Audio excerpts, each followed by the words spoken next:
Once it became clear that the European Union would not impose sanctions on Russian energy supplies, confining itself to vague statements about the inevitable adoption of such decision in the future, oil prices instantly edged lower to $101 from $108.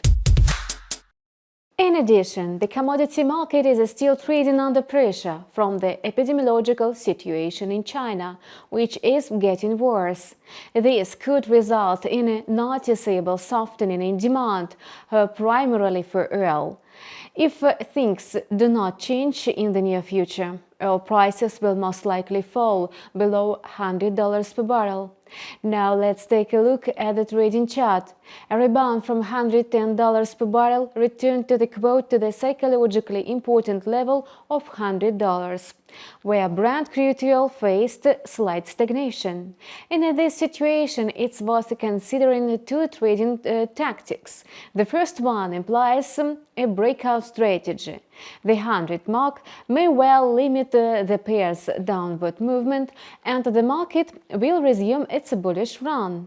There are already signs of a rebound in the market, but a stronger signal will come when the price consolidates above the level of 104. Short positions will be relevant if the price breaks through the 100 mark and fixes below 99.50, and in this case, the asset will head towards $98, the local low posted on March 16. As for gold, the situation remains unchanged. The yellow metal is still trading within a tight range limited by the levels of $1,920 and $1,940 at 3 ounce. True, for the last 2 days, it has been steadily holding near the lower boundary of the range, with no attempts to advance to its upper boundary. Apparently, such dynamics indicate growing short interest, thus gold may well break below the range in the near future. And the Russian currency continues to amaze. Not long ago, the ruble traded in the area of 83 and 84 rubles per dollar, and yesterday it began to climb against the US dollar. Today the currency has extended gains. In fact, in less than a day, the ruble has almost recovered to pre-war levels. Apparently, the decision to make foreign debt payments on dollar-denominated bonds in rubles acted as a driver. Moreover, the first ruble payment was transferred yesterday.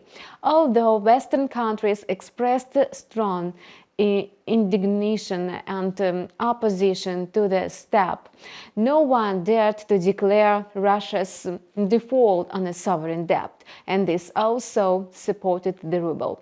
From a technical point of view, a shift in the trading volumes resulted in a speculative blowout, which in turn led to a sharp decline in the dollar-ruble pair.